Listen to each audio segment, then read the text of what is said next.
नाम के परताप ते जल पर तरे पाषाण। नाम बल संभव सकल जे कछु असंभव जान। धन्य ते नर रहत जिनके नाम रट की बात। नाम की प्रभाव से पाषाण जल में तैर गए, नाम के ही प्रभाव से हनुमान जी सागर पार कर गए। तो हम और आपके जीव की क्या ये गारंटी नहीं है कि हम इस भवसागर को नाम के बल से पार नहीं कर पाए? अवश्य कर सकते हैं, पर हम जीव ही वही है जो हम लोग संसार मोह माया में फंसकर ये सब भूल जाते हैं।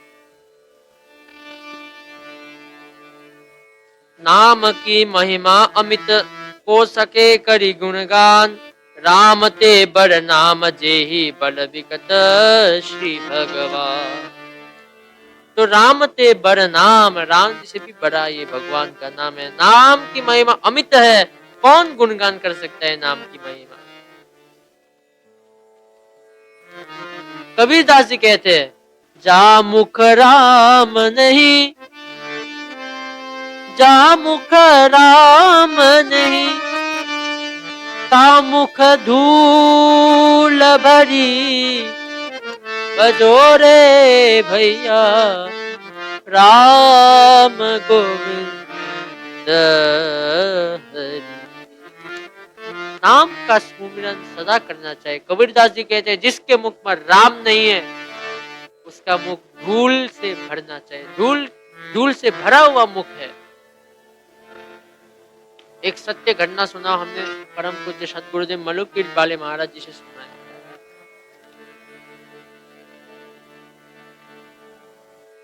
एक ज्योतिषाचार्य थे, ज्यादा पुराना समय नहीं है, सत्य घटना है। तो ज्योतिष में कई ऐसे लोग होते हैं जो त्रिकालज्ञ होते हैं, भविष्य को बहुत जल्दी ही पता चल जाता है।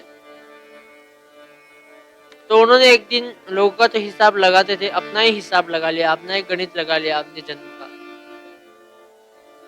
तो जैसा उनके ये में आया तो देखा कि आने वाले 4 महीनों में उनको उनके साथ ऐसा घटना होगा कि राजा उनको एकदम बहुत ही सबके सामने बहुत लज्जित कर कर उनको राज्य से निकाल देते।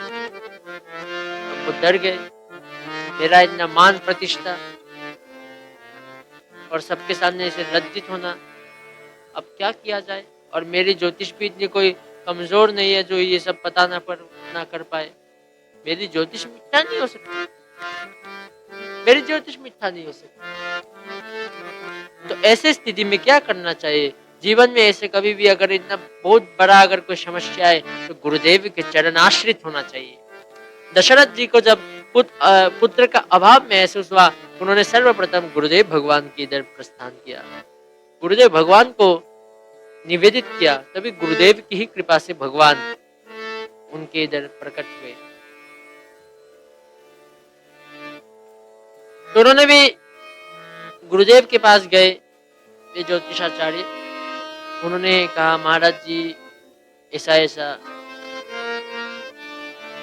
तो महाराज जी पूरा सब कुछ सुनकर संत जी ने उन्होंने पूछा, कब तक होना है ये? 4 महीना महाराज। तो मैं तुम्हें एक उपाय दे रहा हूँ, करना है तो करो, नहीं तो जाओ। अब वो कहने लगा, आप गुरुदेव आप भी अगर ऐसे कह देंगे तो क्या होगा? तो महाराज को दया आ गई, करुणा आ गई। संत सरल चित जगत हित, जगत के कल्याण करने वाले होते हैं संत। संत ने कहा, जाओ, 4 महीने का समय है तो 6 महीना जाओ, मौन अवस्था धारण कर लो, किसी से मिलना जुलना नहीं, चुपचाप बस आसन में बैठकर राम राम करो। अब उसने स्वीकार किया, लो भाई, लग गया भजन में, सीताराम सीताराम सीताराम।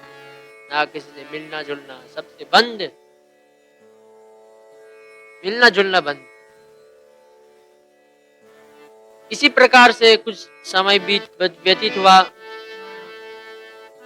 3-4 महीने के आसपास हुआ। एक दिन उसको दिन में से जप करते करते, नाम जप करते करते उसको झपकी लग गई। झपकी समझते हैं? झपकी लग गई। तो थोड़े ही क्षण में उनको सपना आया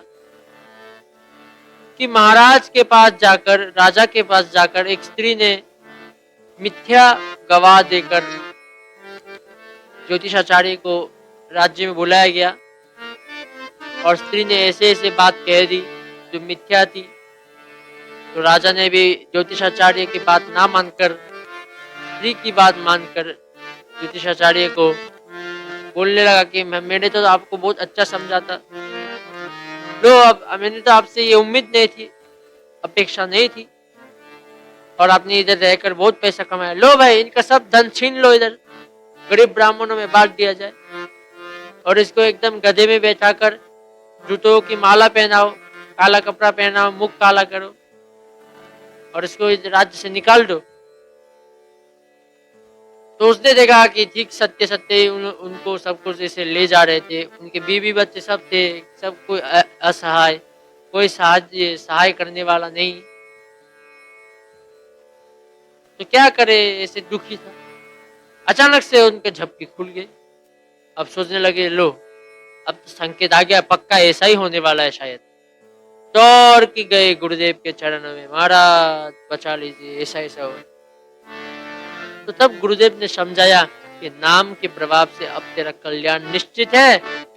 जो चीज प्रत्यक्ष रूप में, तेरी ज्योतिष कोई झूठी नहीं थी, जो चीज प्रत्यक्ष रूप में होनी थी वही चीज सपने में बहुत जल्द होकर भगवान और नाम महाराज की कृपा से अब तुम्हारा कल्याण होगा। अब ऐसा कुछ होने वाला नहीं है, क्योंकि जो असली में होना था वह सपने में भगवान ने कर दिया। बोलो भक्तवत्सल भगवान की।